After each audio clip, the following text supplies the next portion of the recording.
For anyone listening to you, it seems like almost there is no acknowledgement of the huge public anger that ousted your mother, the decades of repression that burst onto the streets. Your mother's government makes a brutal attempt to suppress that uprising, fails.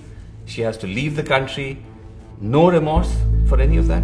If you've listened to my statements online, I have said again and again, the Awami League mishandled the protests. Our government mishandled the protests. Isn't mishandling a mild word for the killings of hundreds and hundreds of mainly unarmed protesters by the security forces ordered by your mother? None of it was ordered by my mother. If my mother had been willing to kill protesters, she would still be in power. In this, the second episode of our series ahead of Bangladesh's upcoming elections, I'm far away from Dhaka. I'm in Washington, D.C., home to the son of Sheikh Hasina, Sajeeb Wazed, or Joy as he's known. Since Sheikh Hasina's dramatic overthrow in August 2024, when mass protests forced her to flee Bangladesh, she's been living in New Delhi under the protection of the Indian government and has not appeared on camera. Many of her key ministers too are in exile and reluctant to appear on TV. In this vacuum, her son has emerged as one of the key spokespersons for his mother and for her party, the Awami League. For the first time in Bangladesh's history, the Awami League has been banned from contesting elections. I'm here to ask Sheikh Hasina's son, has the Awami League learnt any lessons from the massive public backlash to years of its repressive politics? Or is the party and its leadership still in a state of denial? More fundamentally, does the Awami League, one of the most dominant forces in Bangladesh, have a future at all? Mr. Wazed, thank you so much indeed for talking to us. Now, you've been saying that the ban on the Awami League from contesting these elections is undemocratic and illegitimate. And let's agree that sweeping bans on political parties are a bad idea. Many human rights watchdogs say that. But isn't there a great irony here? Because when you complain about rigged elections and unfair practices, that's exactly what the Awami League has been accused of doing for years in order to win elections. This is true, the accusation, but you look at the facts. Okay. The Awami League never banned anyone, first of all. We have never imposed a ban on any political party. It was a court decision, it was an appeal from a third party that upheld that Jamaat's constitution conflicted with our constitution. You're referring to the ban on the Jamaat-e-Islami, which is one of the major political parties in Bangladesh. Yeah, but the Awami League government never officially banned Jamaat. Okay, you didn't ban anybody, but at the same time, and this is just one of many different sources I'm going to cite. Human Rights Watch says that the Hasina-led government has effectively captured key institutions, including the Election Commission. The US State Department said that the 2024 elections, the last election, which you won with a landslide, your mother won with a landslide, was not free or fair. The UN's Human Rights Council said the Awami League's election victories were marred by irregularities, violence, and intimidation by security forces. I can keep going. No, I've heard them all. Look, if you look at before the 2018 elections, our polls, the Americans' opinion polls, showed the Awami League was going to win by a landslide. None of us wanted any irregularities. There were people in the administration that took it upon themselves. My mother and I, from the party side, we were furious. We wanted a clean election because we were going to win anyway. Our opinion polls, I myself run our polling for our party. We polled 160 constituencies. Right. In those 160 constituencies, which were the battleground out of 300, our minimum margin of victory was 30%. So there was absolutely no reason. Now the 2024 elections, there was no rigging. Now, unfortunately, our opposition decided to boycott. No, but hold on. The argument could be the opposition was boycotting because of the climate. The environment was such that it wasn't free and fair. They were saying that these were marred by violence, intimidation by security forces. The Election Commission has been captured by your mother's government. Those are very serious charges. The Election Commission was nominated and selected from a committee, not by our government. Okay. If you look at what's happening now, Why are these same observers not saying anything? You have the elections with the major party banned. Yes. You've got now evidence is coming out online of postal ballots, hundreds of postal ballots being stuffed. So actually, Why some are of these bodies have questioned the ban. They have critiqued the ban.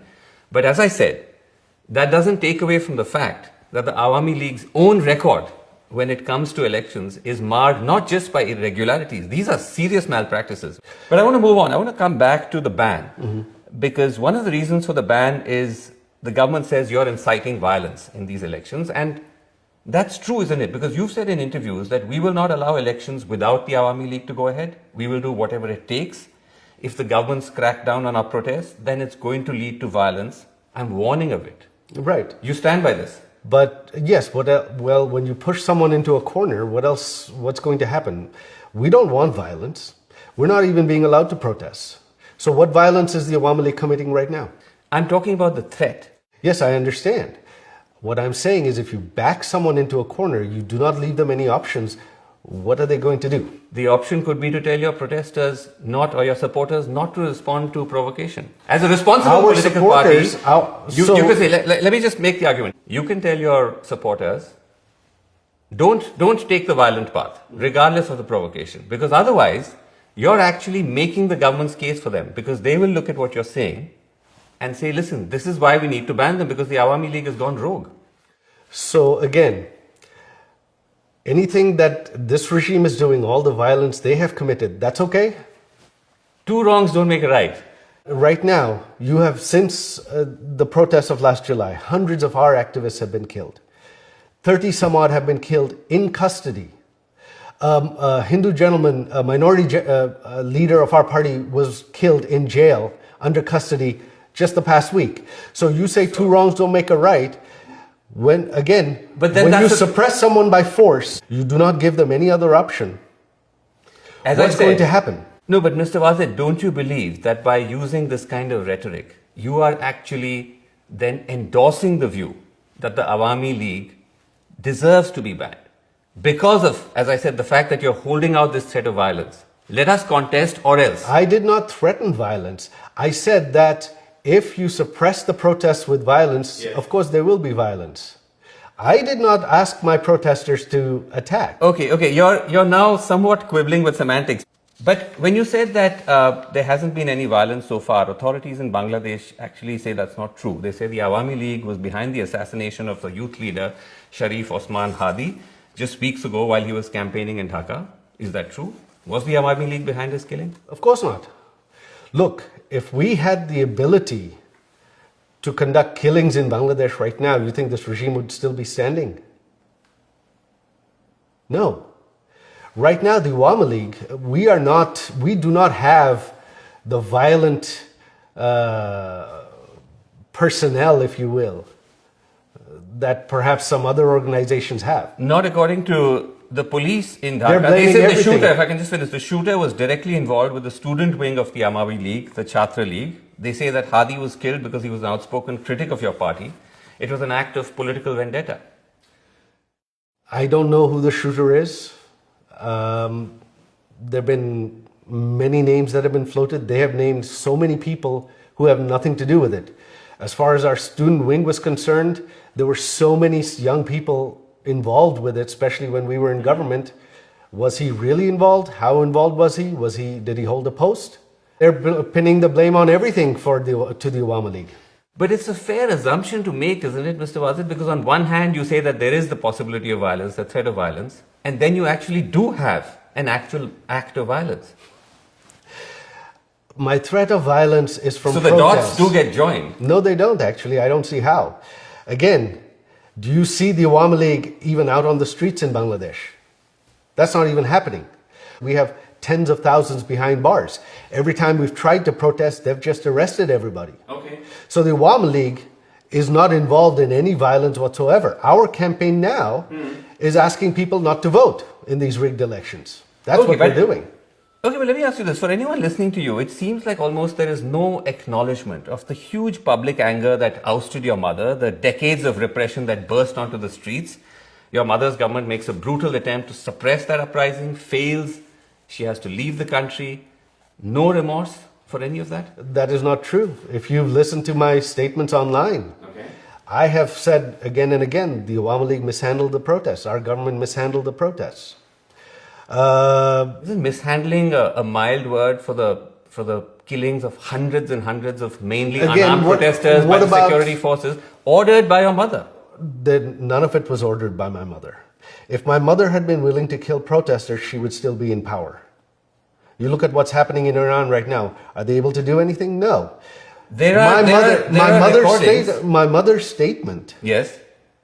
Again and again, yes. And to me, my conversation that day was, they're marching on the Prime Minister's residence. Our special security force and the Prime Minister's guards are ready to defend her. But if that happens, hundreds will die. I don't want their blood on my hands. That is what my mother said. During that time, hundreds of police officers were killed. Hundreds of our activists were killed as well. This regime actually granted immunity to the protesters for the killings of. Let's stay away from this regime for a second, because when you say your mother didn't give the instructions, you saw the Al Jazeera reporting on it, the BBC reporting on it, the recordings that were there. Yes, if I can just finish, where your mother can be heard saying she's cleared the use of lethal force against the protesters. She says, I've issued an open order. Now they will use lethal weapons. Shoot wherever they find them. No, that is actually, both Al Jazeera and BBC have taken that clip out of context. I have put that full clip on my Facebook page. She says she orders for the arrests of protesters and lethal force to protect property and life against militants. There were militants involved in it. There are videos online of civilians with weapons. Hold on, but if I can just come in on the clip though, because I've heard you say this in other interviews, that you put the full clip on your social media pages. We scoured your social media pages, we couldn't find any such clip. That is strange. So would you be prepared to share that with us? Of course, I'll put it back up. Okay, Several clips have been taken down, and I'll tell you why. Okay, but when you say that she was issuing an order about property, that doesn't seem to be what she said. When she says, I've issued an open order, now they will use lethal weapons, shoot wherever they find them. That seems like a very broad-based instruction. But that is for violent protesters, armed protesters, terrorists, not for unarmed protesters. Now, so in any country, yes, would the government, what happens if there are armed protesters shooting at people and shooting at police? What would they do? So, Mr. Wazed, you talk about armed protesters, you talk about terrorists. Look at the sort of people who've been shot and killed. Abu Saeed, 25-year-old college student, unarmed, shot point blank by the police. His killing was caught on camera, went viral. Is he an extremist? Zobaid Hossein Iman, 12 years old. He was shot in the head by security forces firing from a helicopter. Mir Rahman Mugdo, also 25, also a student, also unarmed, shot dead by the police while distributing water to protesters. Are these extremists? It was a very violent situation. There were police officers who used excessive force. Our government suspended many police officers during that time. We formed a judicial committee to investigate.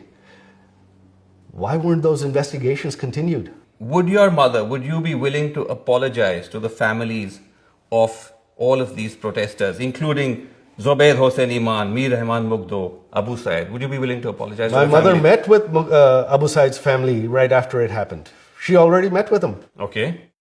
During that time, before our regime fell, my mother met with several of these families. She promised them full investigations, full accountability.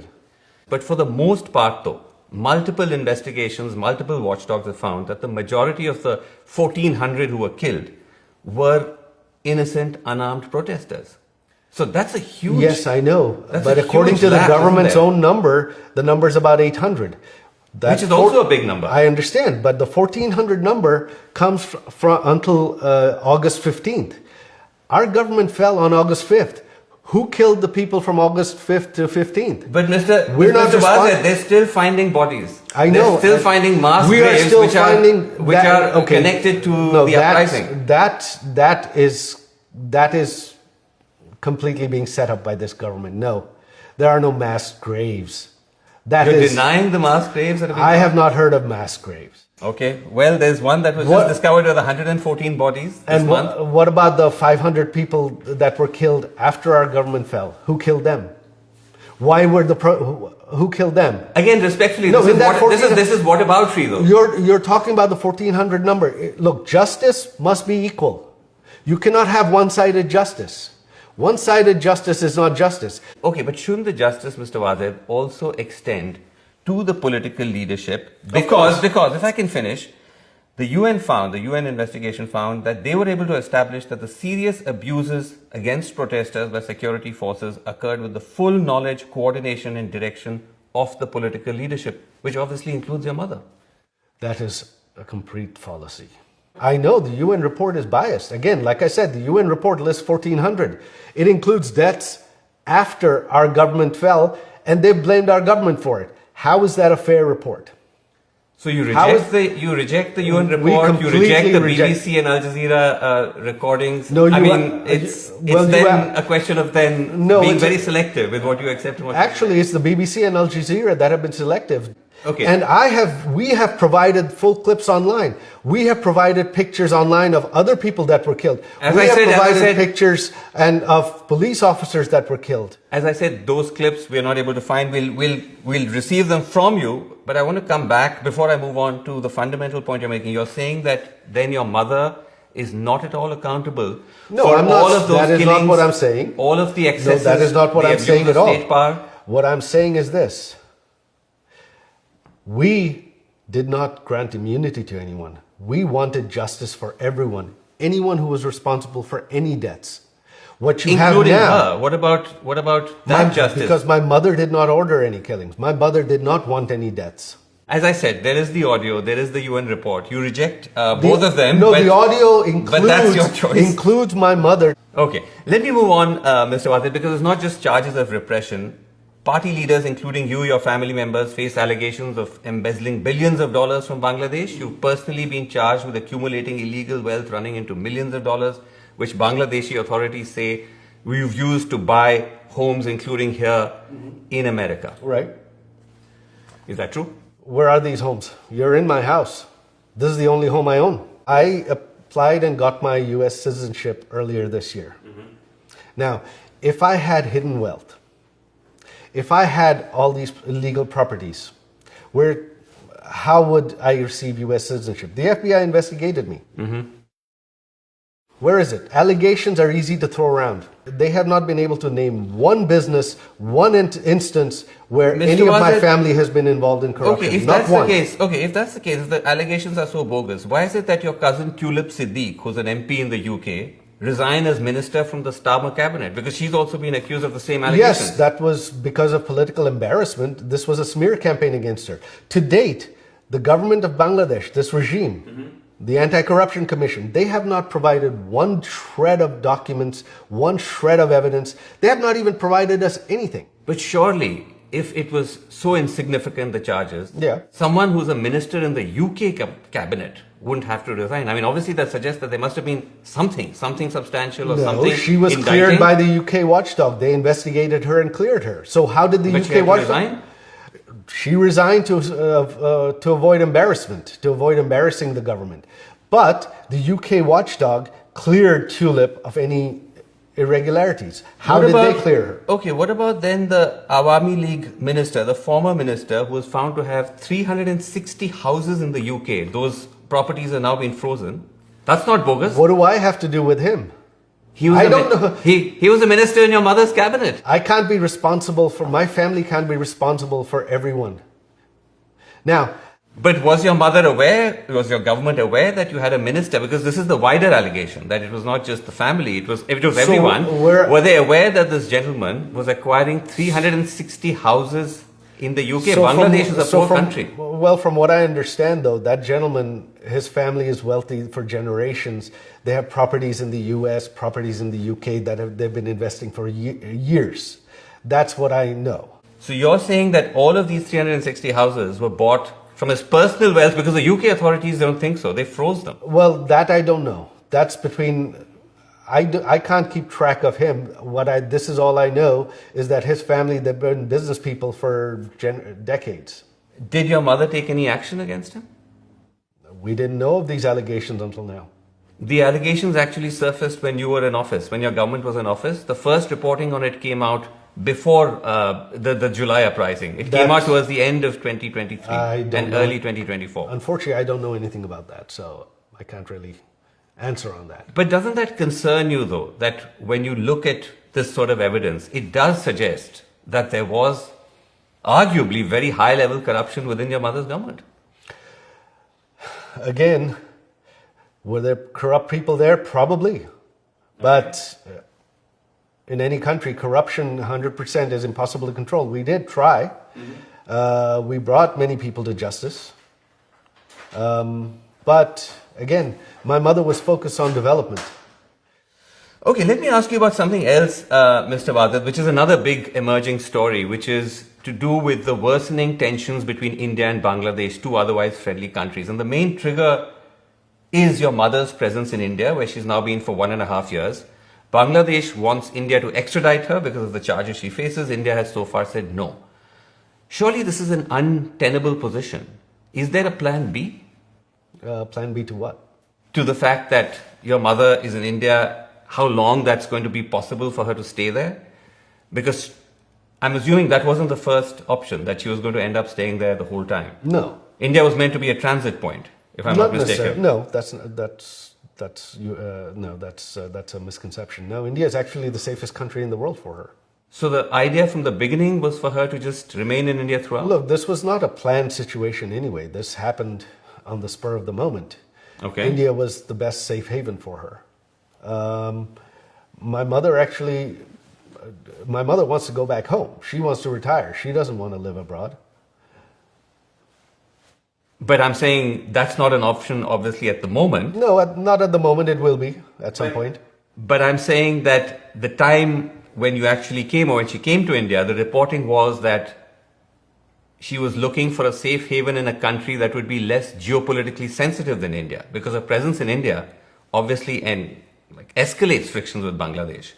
And was the reason why she ended up staying there because no other country wanted her, because of all these accusations, because of all the charges? No. My mother has not made. We have not made any attempt for my mother to move anywhere else. That's not an issue at all.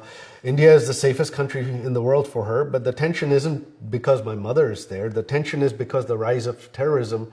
The Yunus regime has released all convicted terrorists from jail. And India is concerned about terrorism on its eastern border. Pakistan has been given a free hand inside India. Actually, Mr. Wazed, the tensions are because Bangladesh is accusing your mother of making incendiary statements while on Indian soil. So that's a huge point of friction between both countries. So you're saying... as just one reason. The number two reason is the fact that India is refusing to extradite her. Right. So I'm saying those are major triggers. I know. So you're saying basically the Yunus regime is complaining that my mother is using her freedom of speech. They're so worried about my mother making statements. They're so afraid of them. Huh? I'm talking about the diplomatic friction between both countries. Right. And the reason I ask you this is because at the end of the day, this is realpolitik. And do you think it's tenable for India to withhold the extradition request indefinitely? Because ultimately governments change. The Indian government is already doing outreach with potential new rulers in Bangladesh. So there may come a time when they say, listen, we're not able to sustain this anymore. An extradition request involves a judicial process. In order for that to happen, the conviction has to be proven the evidence has to be provided in Indian court. And the regime in Bangladesh does not have any evidence against my mother. The conviction was a sham. It was rushed through. You're now talking about the conviction of your mother. She's been sentenced to death by a judicial proceeding in Bangladesh. Right, which was a sham proceeding. My mother was not even allowed to appoint her own lawyers. And the laws were changed, which this regime, in order to enable that trial, without parliament you cannot change laws. On the extradition process, the underlying judicial process has to follow due process. Without that, there can be no extradition. But ultimately, as you know, Mr. Wazed, these are also political calls, because when she came to India and she ended up staying there, that was a political decision of the government to allow her to do that. And I'm saying that politics is a fluid beast. Well, the reality can change. And I'm simply asking you that, is there a plan B? Actually, no. We are that confident in India. India has due process. India is not a kangaroo republic, a banana republic like Bangladesh is right now, and they will not extradite my mother. Are you saying you've been given an assurance by India? No, I'm not saying I've been given an assurance, but I know the judicial process. I spent 13 years of my life in India. Okay. India is a country of laws. Okay, let me end by asking you, is there a future for the Awami League in Bangladesh? Of course there is. The Awami League is not going anywhere. It's the oldest and largest party. Our vote share is 40-50%. What do you think? The 40-50% of the people are just going to stop supporting it? And in a country of 170 million people, you're talking about 60-70 million voters that are Awami League voters. You think they're just going to stop supporting the Awami League? I asked because you indicated that your mother is planning to retire from politics. So after this, I mean, if she was ever able to go back to Bangladesh, she's not going to be in the political space anymore? No, she's old. My mother's elderly. This was going to be her last term anyway. She wanted to retire. So this is in a sense the end of the Hasina era? Possibly, yes. Okay. So you're saying that if the Awami League does get a chance to re-enter Bangladesh politics, it'll be without her? Yeah. Awami League is a political party. It's the oldest party. It's been around for 70 years. It will continue with or without her. No one lives forever. Why should young Bangladeshis, Mr. Wazed, many of whom were part of the uprising that ousted your government from power, ousted your mother from power, why should they trust your party? Then why don't we put it to a fair vote and let the people of Bangladesh decide? For 17 years, the development the Awami League provided, the stability and security the Awami League provided, the freedom, the stop to terrorism that the Awami League provided was unprecedented in Bangladesh's history. This is one fact that no one can deny, that the economic development, security and stability during my mother's 17 years was unprecedented in Bangladesh's history. I mean, if that was the case, then why would the people have taken to the streets to oust her? Surely there was something deeply wrong. But I leave you with that because you're saying that the Awami League is still the best antidote for the chaos of Bangladesh. There is undeniably going to be chaos after a revolution, but whether you are the cause for it or the cure is something that you will agree is a matter of debate. Look, 17 years, did our government make mistakes? Did our people in our government commit excesses? Yes. Right. I myself wasn't happy about many of them. I personally feel there were people in our government that should have been held accountable that weren't.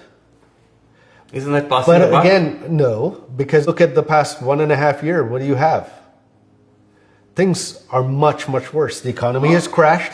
There's no law and order. Terrorists are running rampant. And now you have a completely rigged, farcical election. Okay, as I said, cause or the cure, that's a matter of debate. Well, as I said, many would hold the Awami League guilty of those same charges as well. But thank you very much indeed for taking the time to talk to us. My pleasure. And taking our questions. Thanks very much.